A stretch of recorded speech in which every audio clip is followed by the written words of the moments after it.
What it do? It's your boy King Vito. We back in the yo.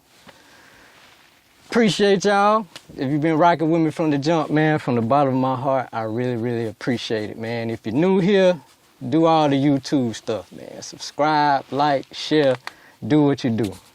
Today, we are in New Orleans, the best food city in America, in my opinion. In my opinion. That's facts. Etouffee, gumbo. Hey. But hold on, before we do that, we in Esplanade Studios. Yeah. All right, I got that right. I've been battling with that since we've been here. Place is beautiful, man. It's an old church. Man, it's a beautiful place. I ain't never seen a studio like this, man. So yeah, if you need that good work in New Orleans, come down. Do what you got to do. But the cause for the pause of why we here today, so many. All right, in hip-hop, it's tiers. There's great, there's legends, there's pioneers. I'm in here with a pioneer today. My group chat been buzzing since I've been breaking it down with his manager. Shout out Sadiq. She's been very helpful and grateful in this whole process. But if you've been watching this, you're going to hear me say this a lot. If there was a soundtrack to my life, this man got a lot to do with the score. Come on, man. A lot to do with the score. I'm talking about memories when I first started driving. I remember posting up on the side of the car with my girl listening to I Got to Hook Up, all that good stuff. I remember seeing bras in the club, to Down for My Niggas, everything. I can't give a man the proper title, but I'm going to just call him legend, pioneer, the medicine man, the drum major, the one and only, KLC. What's going on, my brother? How you feeling, man? It's all good. You know, I was, it's a rare moment. Very rare. Because I really, knowing that, you got to thank Sadiq for this. Because she pushed it to do it because I'm in the process of shooting my Beast by the Pound doc. Okay. So some of the shit you asking is going to be on that. Oh, okay. So you have the right. Okay. So, but hey, it's all good though, as long as, I can do whatever I can. There's only so much you can do to give back. Yeah. Well, I appreciate it, man. Like it's all good. Definitely done made my year. I'm a producer at heart. I remember them days buying a DR5, trying to get every sound KLC was using on that thing with the drums, the gunshots, the bass, the piano, all that. So I'm humbled. No doubt. I'm definitely humbled. When you walked in the room, try to keep it cool. But you know what I'm saying? It is what it is, and I'm definitely humbled. No doubt. So before we get into these songs, we're going to take it back a little bit. We're going to take it back just a little bit. 3rd Ward, Uptown, New Orleans. Yeah. Parkway. That's where I was raised. Where you was raised. So in location to everything, because being an outsider coming in, you hear about the 3 big ones, the MILF, the Mac, and the Calio. Right. Where is that in location to Parkway, where you grew up? You look at a triangle and the Parkway is dead in the middle of it. Mm-hmm. Each one of these projects is maybe like, if you feel like taking a nice 10, 15-minute walk, that's how far each one of them is from each other. So all that talent is in that. Yeah, I was born in the Melphamine. Okay. I'm Melphamine born. Melphamine born. Parkway I was raised. Okay. Yeah, so I stayed the first 9, 10 years in the Melf. Okay. So growing up, what kind of music was being played in your household? Like, what was were your folks listening to? Like, I know New Orleans is a gumbo for everything. Music, you got the Zydeco, you got the jazz, you got, everything. What were y'all listening to coming up? Shit, you definitely got to think about some of the things that I can remember listening to that my mom was playing. It's all that, it's like everything, just the whole Motown sound. Okay, yeah. My mom used to play Johnny Mathis a lot, but just the Motown, but definitely like Isaac Hayes, Mm-hmm. You know, Barry White. Mm-hmm. That's where like if you listen to a lot of my production, it's just simple. Yeah. Pianos, strings, horns. That's everything. Okay. Okay. So you listen to like Isaac Hayes and Barry White with the big orchestra sounds and shit. And then on top of it, my dad was a Sax player. saxophonist. Okay. Okay. So, and that's where I found out where it really came from. Mm-hmm. And it's just ironic that, you know, I grew up just loving music, you know what I'm saying? Gotcha. So, what's the story behind you playing drums in the band in middle school? Like, I was online doing research, and it was something about your mom would bring you the broke drumsticks, and you would mess around with them. My mom, she used to work at this at Toulouse Theater, where they do stage play. Mm-hmm. And my mom used to always bring home the broken drumsticks from the drummer, because they had the stage play, but they also had the band playing with the stage play, all in sync. So I finally had a chance to go there one time and actually see it. A couple times, as a matter of fact. But it was times where she came home and she used to bring me all of the broken drumsticks from the drummer. Mm-hmm. You know what I'm saying? So I just took upon them in elementary, you know, when I got in elementary, that's when I started playing drums. Start banging around. Yeah. Okay, so I did marching. I didn't do concert. Marching band? Straight march. That makes sense. I didn't do concert. Yeah, that makes sense. So, where did that love for hip-hop come in? What was that moment where you was like, this is it? B Street. B Street? Yeah. Okay. Definitely B Street. B Street.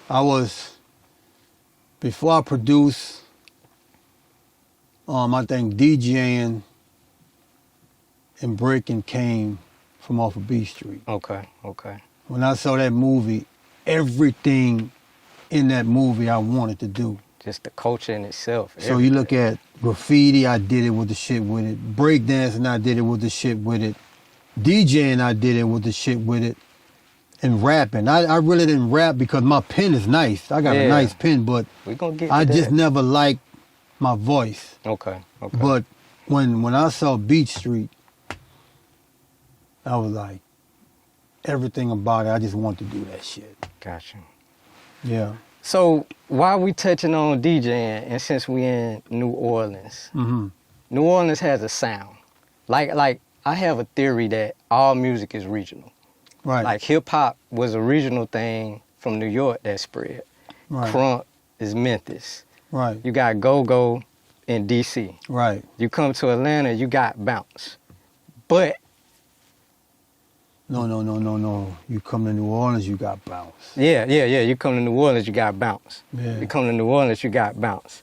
The foundation of bounce is Brown Beats and Trigger Man, correct? Correct. That's where it started with Trigger Man. Trigger Man, how did that? Cause like Trigger Man, he is from the Showboys in Queens, correct? Queens, New York. Queens, New York. How did that infiltrate New York to where, not New York, how did that infiltrate New Orleans to become the signature sound? Like where did it start? It was always that beat. It was just always that beat. It was always that beat. People love the song. Mm-hmm. They can rap that song from beginning to end. But when it came down, because here in New Orleans, I can speak for the South, but here in New Orleans, before you do anything based on music, you got to get them to move before they even think about or want to hear what you have to say. Mm-hmm. If you don't catch their feet, It's nothing. everything comes after that. Gotcha. They're not trying to hear what you have to say first. This is a part of the city. You know what I'm saying? So the thing about it is that if you can't attract their feet first, they're not trying to hear what you have to say. And the record became to where, like, you know, the way hip-hop started was call and response, grab the mic, DJ spin it, and it was just always that record. Mm-hmm. That record, the Trigger Man. And then the Browns beat. But the Browns beat, it wasn't originally the Browns beat first. It was a record called Rock the Beat Okay. by Derek B. Derek B. from Off Profile Records, and Trigger Man was Off Profile Records. Derek B was from London. Mm. He had a song called Rock the Beat. Now the Browns beat break comes from that record. And he just looped Cameron Paul, rest in peace. Yeah. Cameron Paul looped that part and took the James Brown samples, the screaming and all of that, and put into the break. That's why they call it Browns beat. James Brown, what the noise, all of the screaming and the hit me and all of that. Yeah, yeah. That's James Brown from samples from him. Funky Drummer? No, Not Funky it's Drummer? just from various records. Okay. And they just implicated into that Browns beat record, which originally came from Derek B. Mm-hmm. Rock the Beat. That's where that record, where Browns beat originally come from, but it was always Trigger Man's first. Trigger Man's was the sound of how Bounce created, because it's just that 808, that break. When it broke down, that was like the climax of the record. If you listen to the vocals, and when it got to that part, all right, y'all, here's what we do. Rent money goes straight to you know who. Yeah. When it got to that part, that's when that 808 just dropped. Just came up. And that's when everything just went up. So when it came down to when artists grabbed the mic and just wanted to rock, it was always that, and it wasn't by request.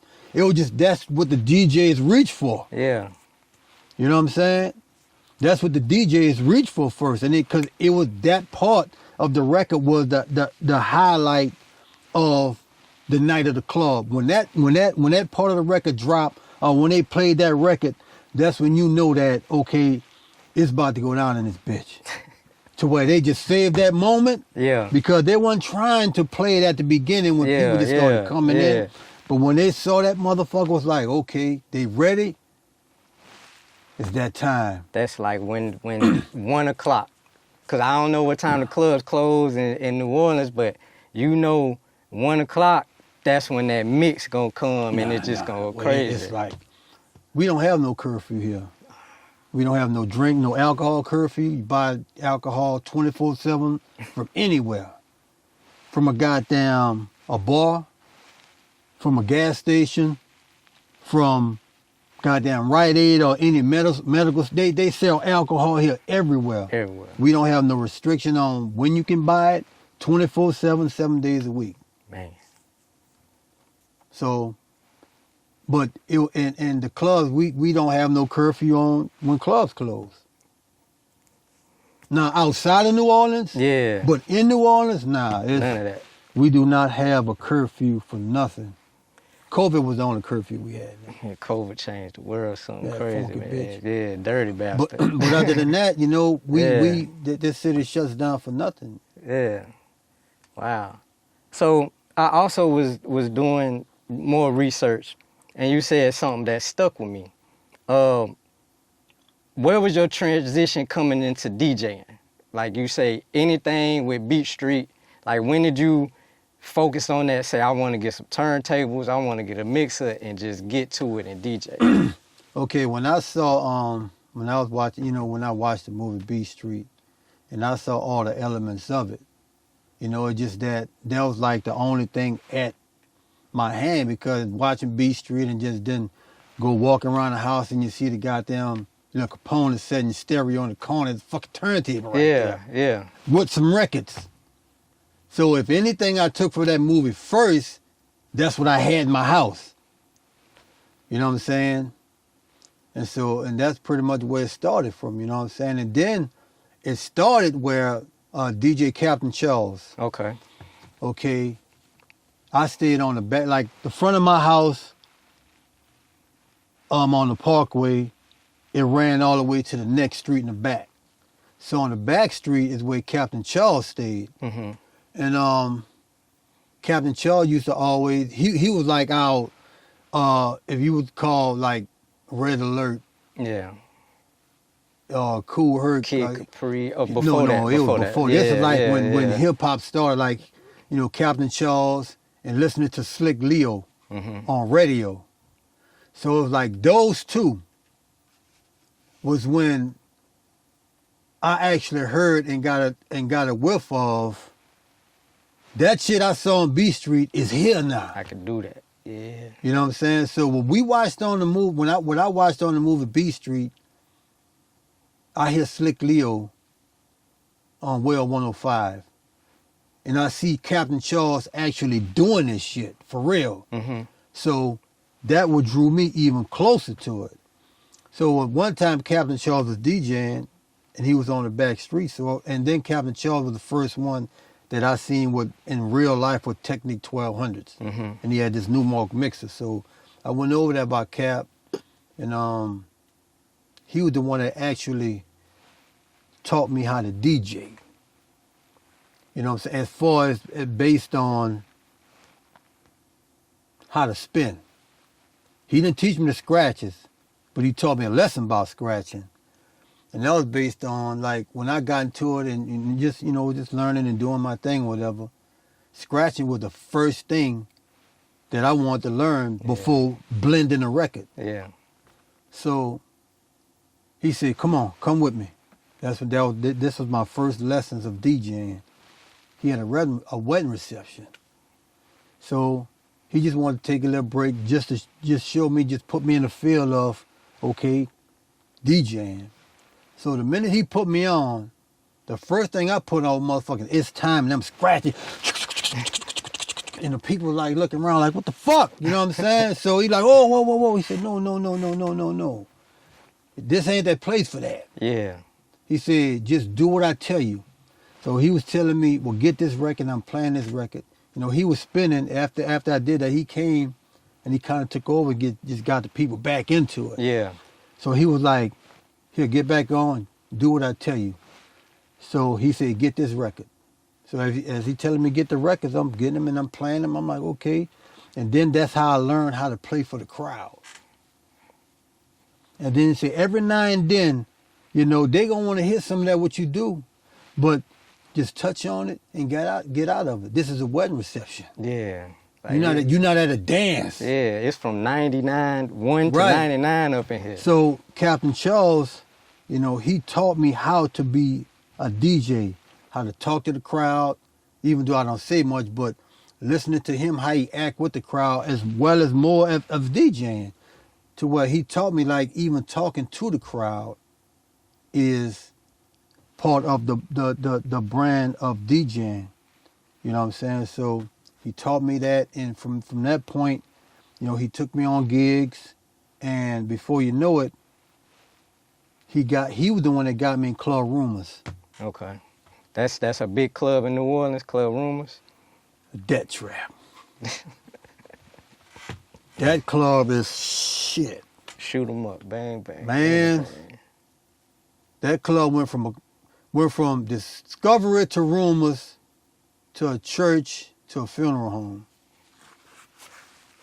That's mean. Yeah. That's mean. That's mean. And that's when I actually was able to do that shit, what I was doing at that wedding reception. Yeah. People up in there, they drinking, playing it, and then I'm able to play the records that I like, because when you're in a wedding reception, you have older people there. Yeah. So you're gonna be playing Frankie Beverly Mays, Yeah. R.I.P. Earth, Wind and Fire. Yeah. You know what I'm saying? And all these classical family Beautiful records, ballads. OJs. Yeah. We You stepping up able in to touch into some of that Yeah. now and then, but they ain't gonna get rugged as Fuck the Police You know what I'm saying? and then raw bounce music. You know what I'm saying? So That Too Short Freaky Tales. right, and so that's when Captain Charles actually got me in the club. That's when I was able to do my shit. Gotcha. So when you said something too in the interview that most great producers was DJs first. Always. All Dr. Dre, You name 'em. Fresh, DJ Premier, Name 'em. yourself, DJ Toon, Name them. just all of them. When was that transition for you to where you started wanting to make the music? Well, you gotta think about it like this here. When I got into production, is that cause I'm not really sample heavy. Mm-hmm. You know what I'm saying? I listen to shit and get inspired by it. and it can influence me to have an idea to bring me that direction to do shit. But it is very, very, very rare that I don't sample often. But if I do sample, I'm not gonna sample a loop of the record. I may hear like a hit or a kick or a snare or just a one shot. And I take that and make my own shit from it. You know what I'm saying? So when you look at like a lot of the stuff and when I really got into, producing is that, because at that time I done been through playing drums. Yeah. Through middle school. Mm-hmm. So I knew about drumming, but when I actually learned drum machines like Akai and sampling, that's when this shit kicked in. That's when, yeah. Cause I always used to hear like when you listen to like all of the, before I even knew what sampling was, when I used to hear hear some of these records, was like, God damn, them niggas played all that shit, but not knowing Yeah. they sampled it. Yeah. And so when I actually found out and figured that shit out, I'm like, oh man, what the fuck? You know what I'm saying? I'm like, so they was actually sampling shit. They wasn't playing that shit. But being from New Orleans, it's music. It's just born in It's your in DNA, your my brain, nigga. yeah. We got a brass band to where we come from live instrumentation. So being from New Orleans, it was to where like we had to learn how. We thought we had to actually learn to play that shit. And so that's where a lot of the stuff come from. That's why when you look at like No Limit, with me and Beats by the Pound, the Cash Money were fresh. To where like it wasn't a lot of sampling into that music. You know what I'm saying? It wasn't a lot at all. At all, it wasn't a lot. we was talking about that. Me and my homeboys was talking about that the other day with Manny Fresh. He's like, man, Manny ain't sample. Like, Manny ain't sample at all. I was like, KL ain't really sample either. We was just having that conversation. What was the first piece of equipment you put your hands on drum machine to make a beat? 808. Rolling 808. Legendary.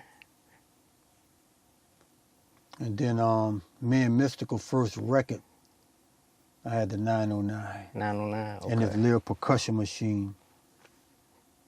Me and him did our first record off a TR-909 in this percussion machine. I think it was like something DM220 or DM110. And we did a song called Critical.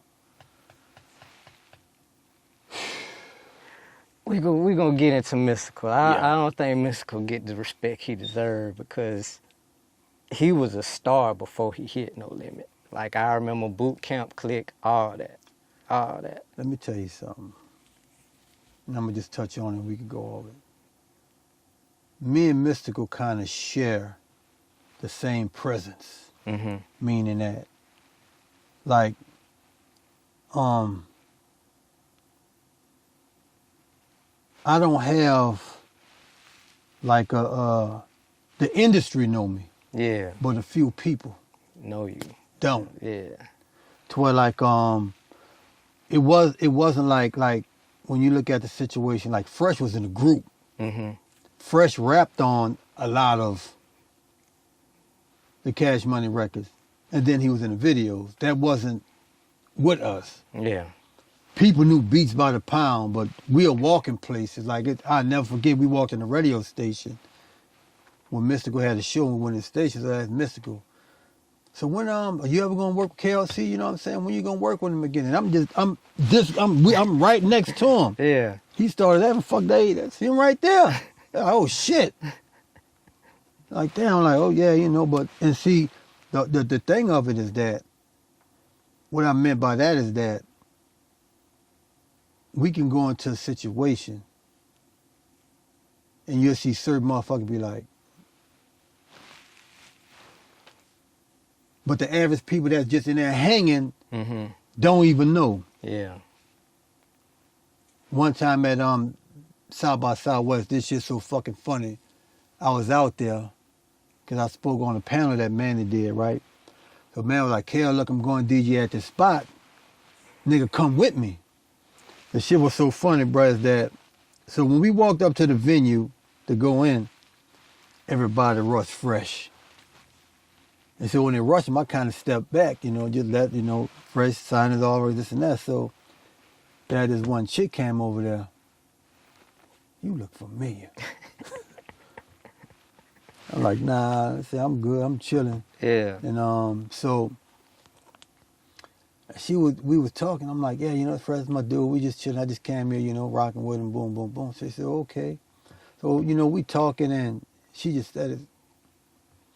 So as a fresh friend, he was like, KLC, come on, bro. She said, bro, like, oh, you know what I'm saying? Yeah. So it's like, people in the industry know me. And people, like the common fan, they may not know. Mm-hmm. You know what I'm saying? Yeah. But yeah, that's how that shit went. It was just funny though. It is what it is. We got the backstory, man. That was dope. I appreciate that. Now we're going to jump into these songs. All right. I had a hard time narrowing it down, man. Just too much funk, man. It's too much that I bowed my head to. Too much time-stamped memories I got. I try to stay away from just doing the hits. Mm-hmm. Like, the hits is the hits. Right. Can't take that away from you. But if you a KLC fan and you been in them crates, that's what I'm trying to give you. Right. If I ain't get to your favorite KLC song, I'm sorry. I can't keep this man here hostage all day. But we gonna try to give y'all what y'all want. Simple and plain, I make my money from the rap game. I got a name from the fame that I claim, but I'm not looking for glamour in the game I play, yo. Cause so's a player, weak nigga like play dope. So I keep my eyes open, staying wise to the fact. When a bitch is kinda pretty and her body is stacked, she might think that she's a god, give a smash hit. But when you catch her dead right, she can smash shit. Thinking just because you're stuck and she's sucking, she can get her hands down into the pocket on my duckers. So that's where we're gonna start at. 3-9 Posse. We gonna clear 2 songs up at one time. Okay. Okay, that record, well that and Get the Gat, that was heavily done by Dot, the rapper. Okay. Okay. And like at that time is that Dot had his father, when we first formed the group, his father bought us the equipment. And he was learning the equipment first because sometimes it was by his house, then he'd bring it by me. Mm-hmm. But a lot of the 3-9 stuff, like pretty much like I had my input in it, but Dog did a lot of the production on it. Okay. On that and the Get the Gat record. Okay. So no, I'm not gonna take that credit from my brother because like there's a lot of shit that I learned from him. Mm-hmm. On production too. So because it was like he was always the first to like, man, this is the shit we need to get. Yeah. Okay. Because at that time the only thing I knew, man, give me a fucking 808 and some turntables. But when it came down to the equipment part, because he used to be into, reading manuals and doing the research on that shit. So whatever Dog was like, man, look, I'm like, well, fuck it, that's what it is.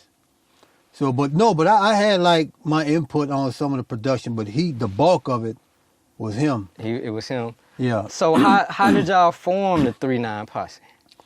The 3-9 Posse started with me and a friend of mine named Coffee D.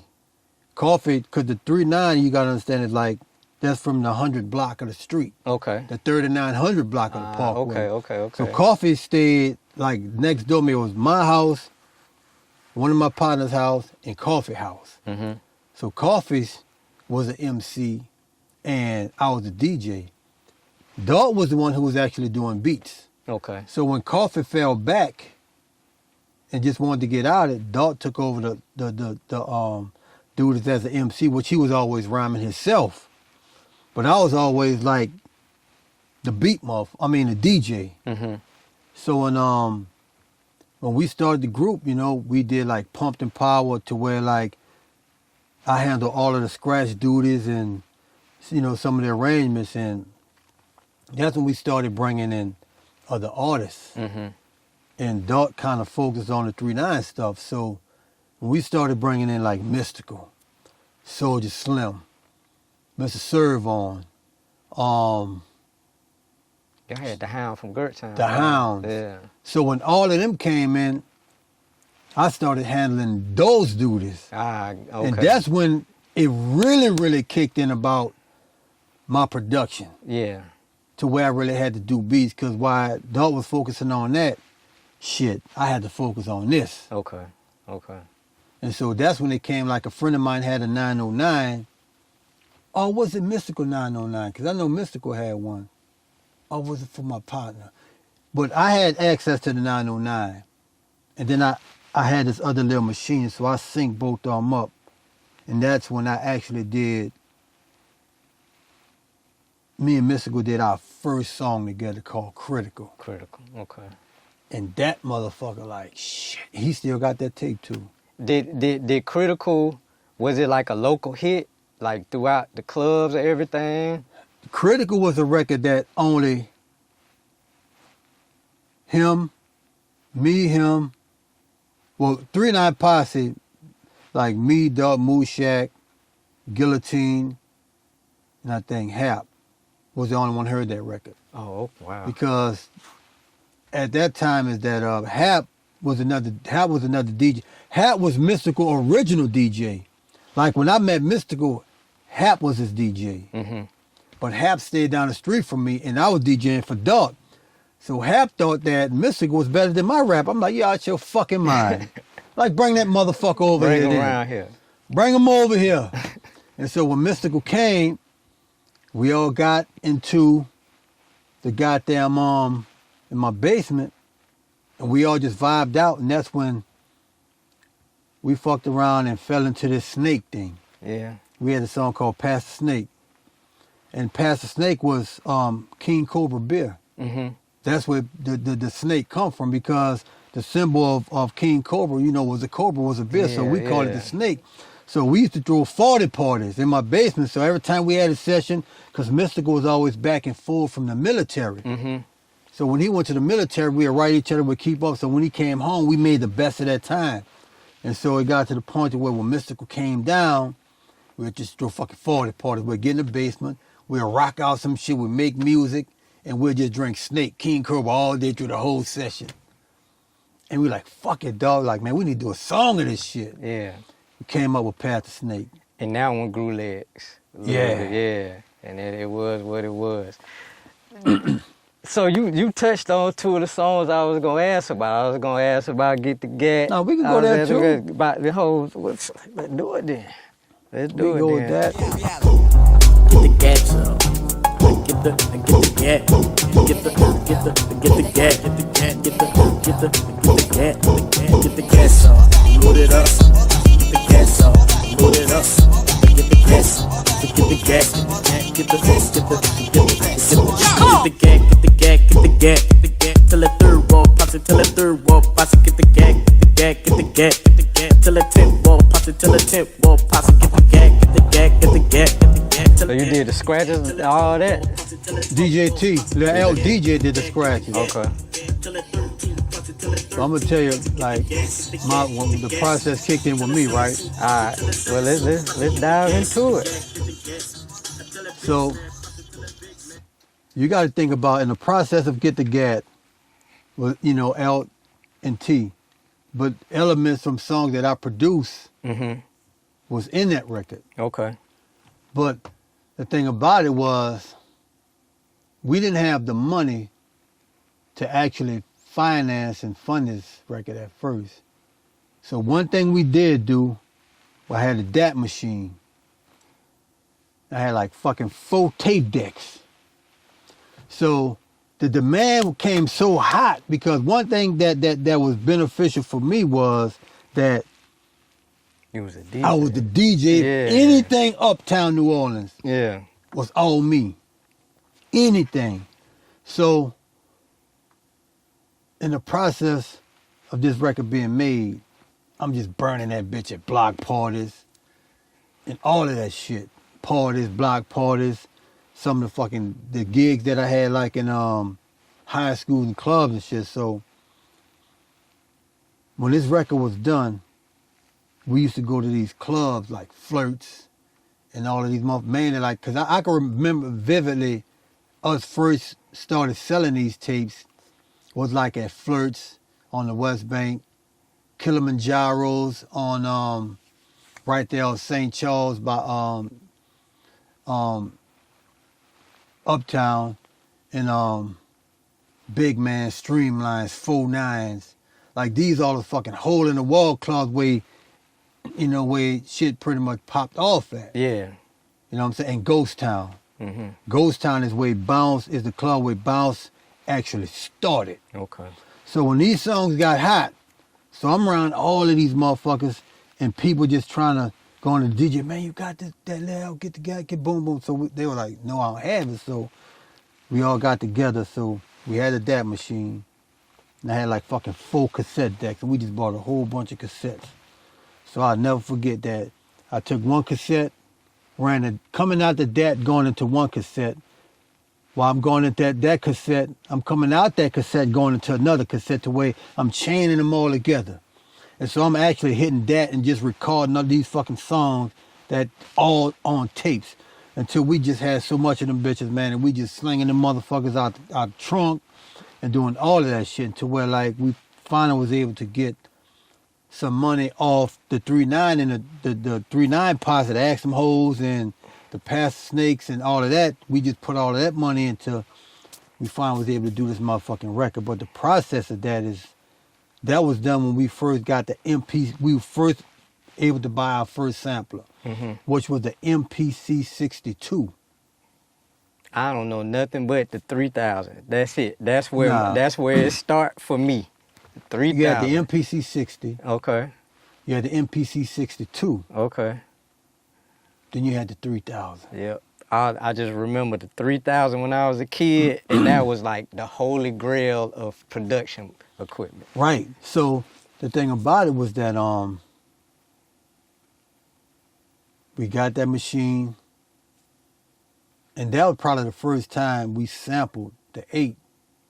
Cause that's the black sheep, right? It's a lot of shit up in there. Yeah. We did the 808. We sampled it because we used to take the drum machine, the MPC, on the road with us when we was doing our 3-9 shows, and just fooling around with it and learning it. So we didn't want to bring the 808. You know what I'm saying? Because at that time the 808 got caught in the fucking flood. Damn. But it's ironic that we sampled it Yeah. before it happened, and in the process of making that record, you know, it was like, hey, I remember DJ T called Daughter about the idea they had of making that record.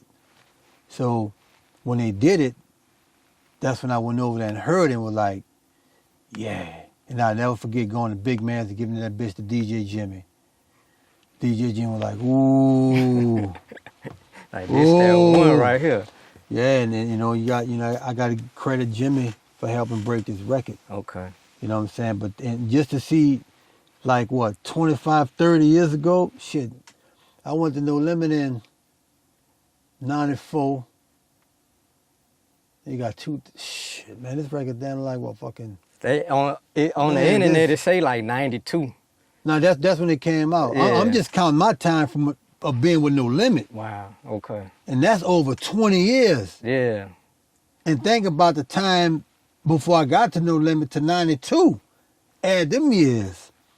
So shit. And that shit wound up popping up At the LSU. at LSU. Yeah. And Jay Electronica did it on his album with Jay-Z. Yeah. Where they were saying to Get the Gat. Yeah, so that was fucking moments. Yeah. Big moments. That's Big moments. definitely like by far one of the biggest bounce records ever in New Orleans. And Yeah. see, what you got to think about bounce is this, what people get misunderstood. Bounce, Get the Gat. Bounce was started out as gangster motherfuckers that wanted to rap Yeah. but couldn't. Mm. But they was able to chance and say some shit on the mic. Yeah. So Bounce was never rap, and it just led up to the twerking shit. But when Bounce first kicked off, it was street gangster shit. Yeah. That's what bounce music was. And then, you know, eventually it went to, you know, as it went, and the pussy popping shit. Yeah. It was pussy popping before twerking. Yeah. It was always pussy popping. Twerking just inherited because it was a cleaner way to say it. Yeah. And then another thing what people gotta understand about twerking was never like dancing.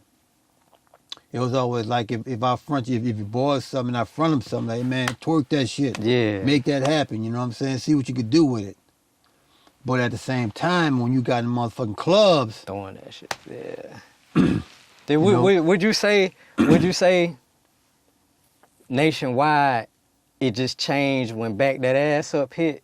Because that was kind of like the biggest bounce record to come. And what you saying it being gangster, I think when Back That Ass hit, that's when it actually showed what they call twerk. Because Yeah. at first, it was at one point, twerking was a cleanup of saying, because you couldn't say pussy pop on the radio. Mm-hmm. You know what I'm saying? So you had to find, it was either P-pop or twerk. Yeah.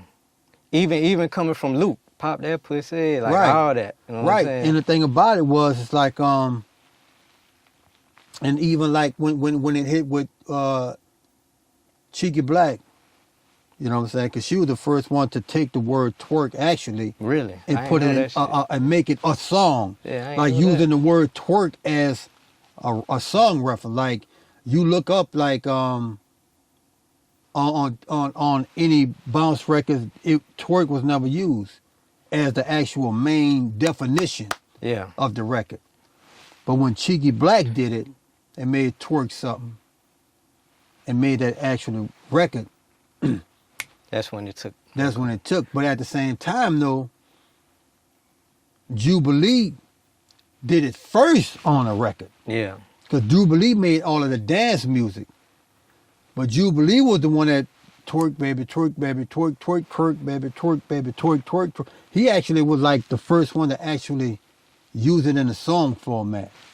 Cheeky was actually like, she made it like twerk. Because Jubilee used it in a song called Stop, Pause. Yeah. Cheeky actually did Twerk, which was the name of the records. I remember DJ. But Jubilee. Back That Ass Up showed you what the fuck it was. That's how I Yeah. always say that and just knowing the shit what this man going through right now, like I will give credit, like, well, I ain't gonna say give credit. Well, Bad Boy was the first to floss. Yeah. But when Cash Money and Baby did it, It was different. they showed you Yeah. actually, okay, I see what you're doing, but this how you do it. Like they show you how to, you know what I'm saying? Like how to really do that shit. Yeah. You know what I'm saying? So, you know, and that's just, that's what it was. But, you know, hey. Man, we getting that good New Orleans history, man. Being from Pensacola, DJ, we heard DJ Jimmy. Mm-hmm. Some of the Jubilee songs, the Who's the Man with the Master playing, Right. like they still play that in the club to this Right. day. And like, you know, Florida is different. Like I'm from Florida, but the majority of my music growing up came west. Right. New Orleans, UGK, everything. I went to school in Tallahassee. That's when I got into Trick Daddy. Right. And things. But like Luke, you know, you heard Luke and things like that. But just to get the history of it, man, that's beautiful, man. Hey, man, see, this is what it is. Like, when you look at the regions, when you look at, like, New Orleans, Texas, Mississippi, when you do, like, East, Midwest, South, and West, regionally, it's like, when hip-hop started, you know, it started east. Yeah. Then the West came in. So by us being in the dead center of the map of the United States, so we was able to adapt to both. You know what I'm saying? And when it actually kicked in for, because I know with me, when I actually got influenced into producing, I copied, before I developed into myself, I copied everything from Mantronics and Larry Smith. Okay. And if you don't know who Larry Smith is, he did all Houdini shit like Friends, Freaks Yeah. Come Out at Night, Big Mouth, Run DMC, first couple albums, and he did all of that. So those two are my favorite producers ever. Mantronics and Larry Smith. Yeah, so I started out by copying what they do until I developed into myself. You know what I'm saying? Yeah.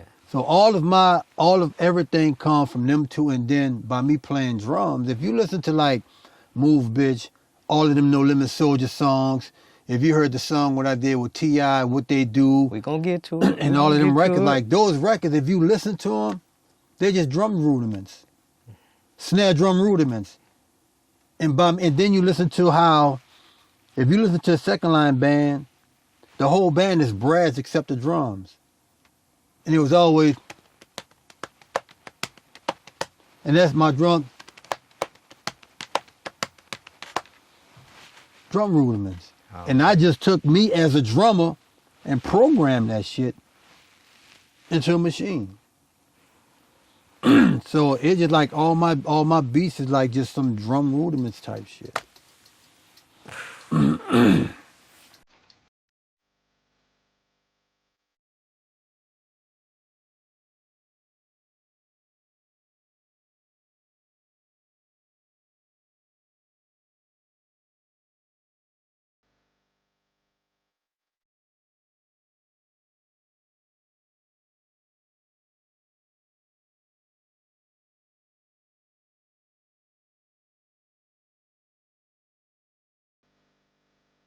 Hey, Let's get to it, man. The legend now this record,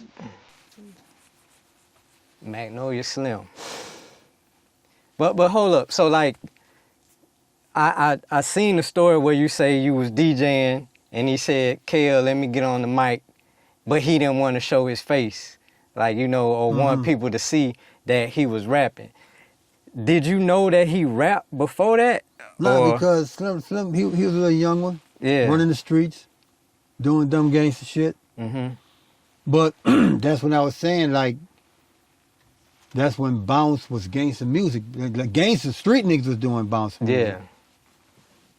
So Slim, he you know, he did that. Not now I wanted you guys, but when he was out there, we, you know, I'm out there DJing. He wanted to get on the mic. I gave him the mic. He grabbed the mic and he stooped down, because I was like, you had the ground where everybody was up, you know, downstairs on the ground. Then you had like the second floor. Mm-hmm. That's where I was set up at. So people really couldn't see him. Yeah. So he grabbed the mic, you know, I was spinning. He squatted down and was doing, and everybody just rocking with it, you know what I'm saying? So when he did it and he was going, I just pulled it, man, get the fuck up. I'm like, man, that's Slim. And so the people were like, oh shit, and we rocked out. And so, and after that, I was like, well, look, come by me on the Parkway and we're gonna start making real records. What was the first song y'all recorded together? That one. Really? So did you already have the beat programmed, or just straight from the jump? Nah, it just that at that time I was learning. I just got the ASR 10 from P. Okay. Because when we went up there, P had the ASR 10 just sitting in a corner. Okay, hold up. So you was dealing with P while y'all was recording this? Like you went up to Cali and came back and then started working with Soulja Slim? It's like when me and Slim was already working. Mm-hmm. So when I finally got a chance to hook up with P, he went to jail. So while he was in jail, that's when I kind of went up there, you know, and started dealing with P. Yeah. So, because he was always in Back and out. forth, yeah. In and out of Yeah, correction. Yeah. So, I went up there about P, and that's when I wasn't sure about even dealing with P, my nigga. Mm-hmm. Because it was just more like, look, I never been to California, let alone I never flew a plane before. Yeah. So this is my first trip to California. That's why I only went. Yeah. So when I went up there, you know, I saw the shit he was doing, like, okay, boom, boom, boom. But what's ironic was, when we got up there, me and Serve, this nigga already had jackets made with a name on them, and this and all that there, and the meal was up there too, so I was like, okay, you know, I'm like, might be something. And so, you know, we was over there working and shit, and you're like, man, I got some equipment at the house, you know, come check it out. So when I went there, he had a fucking ASR 10 in the car, and I'm like, nigga. Let me He said, yeah, man, you can take that bitch home, Straight man, up. do beats with it. Yeah. So when I took it home, the first people, who I called was Mike Dog. Mike Dog was the one that gave me some sounds, and the sound that high scent is the same sound that I use in Bout It. Mm-hmm. So he was the one that gave me the disc that had them sounds on it. So that's where I got my sounds from. And my partner, T, he was the one that actually showed me how to work Programming and everything. the ASR 10. Okay. I remember that back in the day, like, I'm a producer at heart, man. Like, I just never had patience. Like, when I was... Wait. Let me. I don't want to get it confused. My partner T-Bone. Okay. Because it's DJ T and it's T-Bone. With T-Bone Yeah. is the one that actually showed me how to use it. Okay, yeah. Like 16, 17, man, my dad is a jazz guy. Like he got 1,000 vinyl album collection. Chuck Mangione, Noel Pointer, Right. all that good stuff. So that's where my love for music come from. Right. When it got infused with the Chronic. Right. When Dr. Dre is sampling the funk and replaying it and everything, then Pimp C come. And when Pimp C come, he giving me that church organ. Right. And all this that I'm used to hearing because this is where I'm from. Right. I just never had the patience. My Right. beat sounded whack. I was like, yo, I'm good. I just, and then I stayed in trouble with my daddy. My daddy, anytime I got equipment, he would just take it. Like, yeah, you know, you in trouble, let me get that. You know what I'm saying? He would take it. But the ASR 10 was definitely one of those pieces of equipment that always used to come up when you would, I can't remember the name of the catalogs I used to get to like buy equipment. Right. You know what I'm saying? So that was one of the first pieces of equipment that you really just started making beats on with the keys and the synths and everything. No. That's not the first. When we first started, we had like the Ask Them Hoes and Pass the Snake and all of that. We had we did that with the R8 in a Roland W30. Okay. And we also had a Proteus rack module. Okay. All right. Yeah. To get back. And a Roland R220 sampler. It was a rack sampler. That bitch only had like 2 seconds sampling on it. So we only used that to sample that one long ass kick. Yeah. To get back to I Want It, You Got It. When he started spitting that hook, what was the feeling? Like what? It was like when I did the beat and when he got out of jail, I played it. And he took the melody of the bass line and the synth and just put words to it.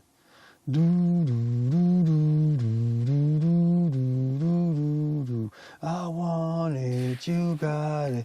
And that's how it was. His pen was crazy. Like he on the spot. And see, that's what I always try to tell why when you listen to a lot of the classic records and the shit that we did at No Limit, the artist was in the studio with the producers. They weren't like, I did beats and I sent them to you. Yeah. And this and that.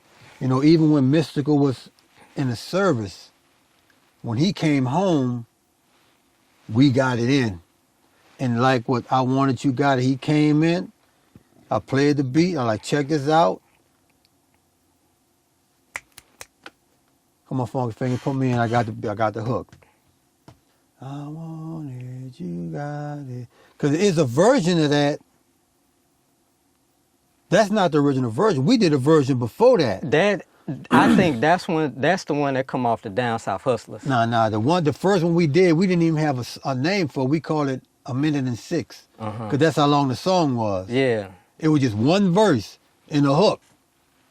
What that was off the Dark Side album? No. The Dark Side was like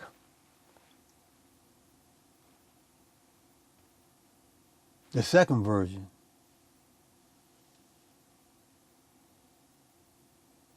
Yeah, because the second version, that's the one with 6 Shot on it. Mm-hmm. Yeah. So we have a version with just him by himself with one verse, and that's it. Because I could tell by the snares from off that one. So we have a version where it's just him in one verse. The name of the song, we called it 1:06. And when that motherfucker dropped, boom.